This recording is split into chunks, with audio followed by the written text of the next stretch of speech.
Welcome to Nawiri Wellness Stories. Here we share stories about how different experiences in life can affect how we feel and our overall wellness. These stories help us to appreciate our tough times and sometimes suggest ways we can positively move forward. We seek to show that these experiences are common and there are ways out of the challenges they present. Today's story is about random observations. One day in 2022, I was at a hospital at about noon. I was with my nephew whom I had taken for treatment. As I waited for my turn at the registration desk, I heard a child crying. Initially, I didn't think too much of it, as it's normal for children to cry. My attention was, however, drawn when the crying persisted. I looked to my left, the direction the crying was happening. To my immediate left sat a man with a son, or so I presumed, about 4 years old. The crying child was with a lady whom I assumed was a mother next to the gentleman. This crying child looked like he was about 3 years old. I assumed that this was a family and the crying one was a younger brother to the one seated with the man. What struck me was the way this older boy spoke to the crying child. He said, "Shut up! Don't be stupid! Keep quiet!"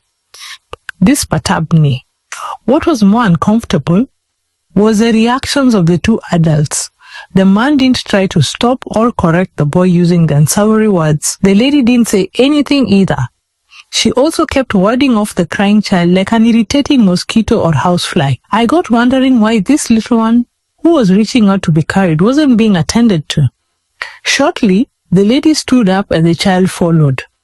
It's at this point that I realized that the two weren't family, just random strangers who met at the hospital.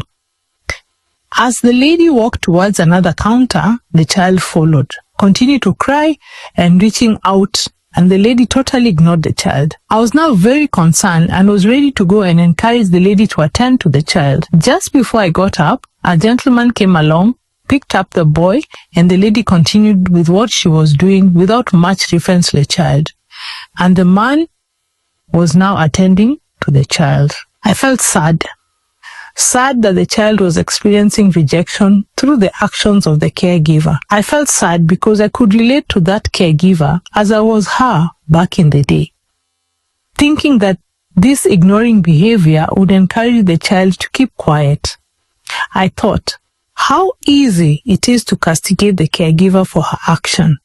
I also thought, is it possible that this caregiver is operating from a place of love and doesn't realize the harm she's causing? Is it possible that this was a caregiver who had a loose bond with the child and was not really motivated to engage fully with him?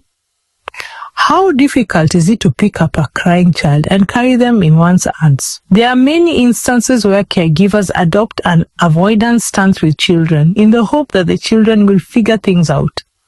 While avoidance as a strategy does work, its application needs to take into consideration the developmental stage of the child. Children 3 years and younger have limited vocabulary and hence can't express themselves effectively with words. For this reason, crying is the default mode of communication. Ignoring them when they reach out sends a message that their concerns at that moment aren't important and worthy of attention. Children in this age group also see things in an egocentric way. For this reason, when good things happen to them, they believe they have caused them. Likewise, when bad things happen to them, they believe they have caused them. If the child, for instance, was crying because they were feeling pain and their cries were ignored, they would internalize that the pain they are feeling is due to their failing and they have no business reaching out for help. It's common for adults to assume that the children can see things in the same way that they as adults do. The call here is to keep reminding ourselves when dealing with children that they're still developing and are deficient in many skills that we as adults already have. Do you have any experiences with adopting avoidance when handling children or as a child growing up? How has this worked? We'd love to hear from you on 0745 Nawiri, that is 0745 629 474, on email nawiriwellness@gmail.com or on our social handles @nawiriwellness.